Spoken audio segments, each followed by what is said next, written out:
Hola, ¿qué tal? Es un honor para nosotros presentar al escritor periodista Genaro Villamil. Antes de comenzar nuestro tema de desinformación en redes sociales y relaciones internacionales, nos gustaría que nos platicaras un poco más de ti. Bueno, soy periodista, estudié ciencia política, estudié varias materias en otros temas como telecomunicaciones, radiodifusión, me especialicé en esos temas. Actualmente soy funcionario público, coordino medios públicos, el Canal 14, que además contiene una estación de radio. También tengo relaciones con los otros medios internacionales públicos, sobre todo de América Latina y de España. Muy bien. Bueno, señor Villamil, como periodista y analista de medios, ¿cómo definiría usted el fenómeno de la desinformación en redes sociales? En general, la desinformación es todo aquello que impide conocer los hechos, los sucesos, de una forma veraz. ¿Qué quiere decir veraz? Lo veraz no necesariamente es sinónimo de la verdad. Lo veraz es aquello que tiene manera de comprobarse o de confirmarse o de sustentarse, ya sea en un documento, en una declaración, en hechos probados, en fin, todo eso que es la veracidad, en la era de la desinformación no importa. En la era de la desinformación lo que importa es que tú puedas presentar con apariencia de verdad algo que es falso. En las plataformas digitales, en las redes sociales, esto todavía se potencia más, porque prácticamente cualquier persona o cualquier ente, ya sea colectivo, individual o institucional, puede simular ser una cuenta y también emitir muchos hechos o mensajes que parecerían verdad, pero que en realidad son mentira. ¿Sí? Es la era de lo que algunos han llamado la posverdad. La posverdad en las plataformas digitales o en las redes sociales se ubica alrededor de 2016. ¿Qué sucedió en el 2016? Es el primer triunfo de Donald Trump en Estados Unidos a partir de una serie de estrategias, de mensajes mentirosos con apariencia de verdad. Una de las grandes mentiras que ha sostenido el movimiento trumpiano es que los problemas de Estados Unidos, económicos, sociales, financieros, se deben a los migrantes. Esa es una gran mentira. No hay manera de sustentar eso, es una desinformación. Pero ahí, a partir de ese prejuicio, ellos han construido todo un relato. Eso por poner un ejemplo. Y el otro evento que fue muy característico de la era de la posverdad fue la salida de Gran Bretaña de la Unión Europea, lo que se conoce como el Brexit. Esa salida de Gran Bretaña, el voto a favor de esa salida se construyó a partir de mentiras que tenían apariencia de verdad, y los británicos pues prácticamente apoyaron la salida de Gran Bretaña a partir de mucha desinformación. ¿En qué medida considera que la desinformación puede afectar las relaciones internacionales entre países? La desinformación es el veneno de las relaciones humanas. La desinformación entre seres humanos prácticamente destruye cualquier posibilidad de confianza. Sí, claro. Y si entre seres humanos, entre dos personas, destruye la confianza, imagínate entre naciones, ¿no? En las relaciones internacionales no se puede construir relación de certidumbre, de confianza y de consolidación de alianzas si estás todo el tiempo desconfiando del otro. Por ejemplo, en estos momentos estamos viviendo una tragedia, quizá la peor tragedia humana que nos ha tocado vivir en el siglo XXI, que es el genocidio en Gaza. El genocidio de más de 60,000 personas a partir de una desinformación. ¿Cuál crees que haya sido esa desinformación? ¿Cuál es lo que justificó que Israel atacara a Gaza? El querer tener un poco más de territorio, ¿no? Ese es el objetivo real, pero no fue el objetivo explícito. El objetivo explícito, según Israel, es que ellos habían sido atacados por terroristas del grupo Hamas que viven en Gaza. Y lo que ellos dijeron es que tenían que perseguir a todos los terroristas. Fue un pretexto, lo que llamamos un pretexto. Aquí como cuando Francia invadió México en la guerra de los pasteles. El pretexto era la deuda de un pastelero. Lo que ellos querían era ocupar el territorio mexicano. Pero aquí no solamente es la ocupación militar, es el exterminio y la matanza masiva que viola todos los derechos, todo lo que hay de derecho internacional. Sí. Por cierto, ustedes estudian en una universidad llamada Rosario Castellanos. Rosario Castellanos fue embajadora de México en Israel. Y en unos textos Rosario Castellanos advirtió el peligro que es que dejaran que los grupos religiosos fundamentalistas de Israel gobernaran esa nación, porque esos grupos fundamentalistas no aceptan al otro, no aceptan la existencia del Estado palestino. Y eso es lo que estamos viendo ahorita. Claro, o sea, sabemos que la religión es la que mueve las masas, ¿no? La religión es la que a veces genera muchas mentiras y mucha desinformación. Pero no la religión en sí misma, sino la idea fundamentalista de la religión, es decir, la idea no tolerante. El cristiano que convive y que tolera al otro no tiene problemas, el musulmán que tolera al otro no hay problema. El problema es cuando esas religiones se convierten en pretextos o en dogmas para acabar con la otra persona o con otras naciones. Claro. ¿Qué papel juegan los gobiernos y las plataformas digitales en la contención de este problema? Es muy poco y es muy débil el papel que juegan los estados nacionales, porque las plataformas son, a final de cuentas, metanacionales. ¿Qué significa meta? Más allá.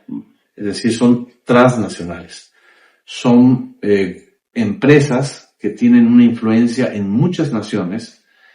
Su origen es norteamericano.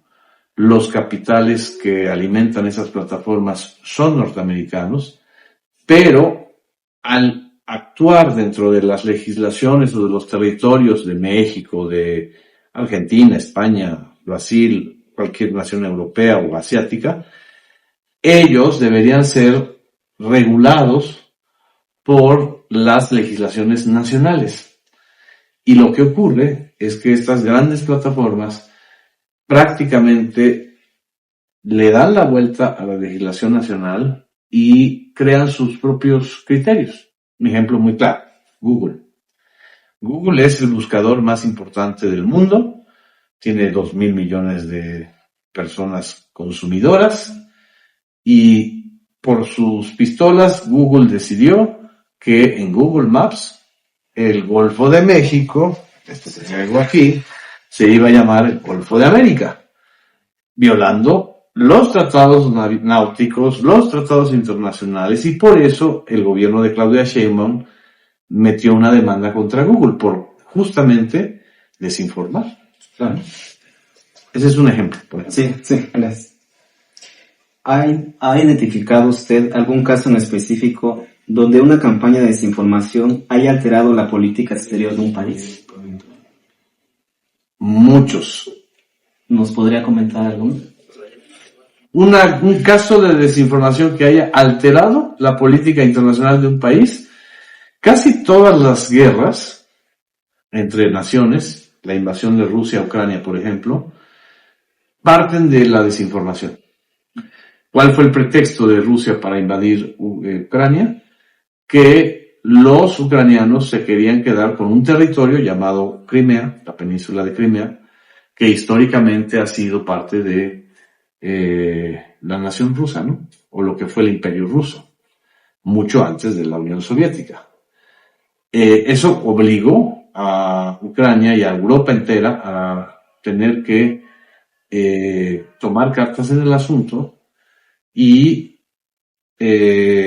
empezar una guerra y empezar una confrontación europea, casi una guerra continental. Acaba de suceder en estos días. El presidente de Sudáfrica, el actual presidente de Sudáfrica, una nación que vivió durante 70 años un régimen de apartheid, es decir, un régimen esclavista. El 5% de la población de Sudáfrica es blanca, el 95% es negra, de distintas, digamos, tonalidades o etnias, pero no gobernaban la mayoría negra, gobernaban la mayoría blanca, los afrikaners o los boers, bajo el régimen del apartheid. Ese régimen del apartheid terminó en 1994 cuando llega Nelson Mandela a la presidencia, el primer presidente negro. Ahora, llega el actual presidente de Sudáfrica, que es negro, a la Casa Blanca con Donald Trump. Donald Trump, en medio de la conferencia en la prensa oval de la Casa Blanca, le reprocha al presidente sudafricano que hay una persecución contra los blancos en Sudáfrica, que hay un genocidio. Dijo genocidio contra los blancos. El presidente de Sudáfrica se incomoda y le dice, usted está mal informado. Desinformación. Está haciendo creer que una minoría, que son los que además tienen la propiedad de los medios de producción y el gran capital, son dominados por los que antes eran los esclavos. Eso es una manera de cómo la desinformación, las fake news, la infodemia, genera una tensión, un conflicto. ¿Por qué lo hizo Donald Trump? ¿Quién es su principal asesor económico? Elon Musk. ¿De dónde es Elon Musk? De Sudáfrica. ¿De qué familias pertenece Elon Musk? Pertenece justo a la minoría blanca que fue desplazada cuando los negros, la 90% de la población, eligió otro tipo de gobierno. Genaro, quiero preguntarte si crees que la inteligencia artificial representa una solución o riesgo adicional en la lucha contra la desinformación. Al contrario, es una amenaza mayor. Ojalá la inteligencia artificial pudiera ser un instrumento para eliminar la desinformación. Pero la inteligencia artificial, a final de cuentas, ni es inteligencia ni es artificial.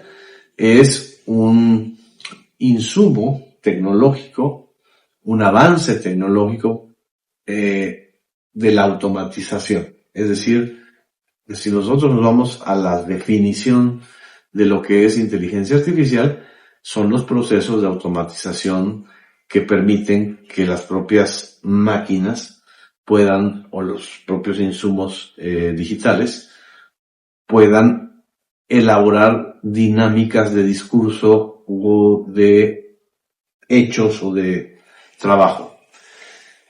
Cuando esa inteligencia artificial, como todo en el mundo digital, es programada, los que programan esa inteligencia artificial son capaces de alterar lo que es verdad. Claro. A menos que tuvieras un buscador, por ejemplo, como Grok, que es muy famoso ahorita en Twitter o en X. Grok no es que elimine la desinformación, sino más bien está programado para verificar si hay elementos de verdad en algo que tú le consultes, ¿no? Pero, por otro lado, tienes el ChatGPT, y tienes muchísimas otras herramientas ahorita que alteran hechos, alteran sucesos, hacen presentar como hechos contemporáneos, hechos anteriores, un caso muy reciente, con inteligencia artificial. Lore de Mola en Latinus presenta un video donde están bombardeando. Se ven los bombardeos muy intensos y dice, esto es Sinaloa. Ese video era de Yemen. Ese video se hizo con inteligencia artificial. Yemen es un conflicto muy diferente y está en el mundo árabe y no en el Sinaloa. Ese tipo de estrategias pueden alterar mucho. Hay gente que no sabe. Por ejemplo, otro ejemplo de inteligencia artificial que puede alterar mucho y alimentar la desinformación. Donald Trump de repente sube un video en donde presenta a la Franja de Gaza como si fuera la Riviera Maya, llena de hoteles y de casinos y todo eso. Era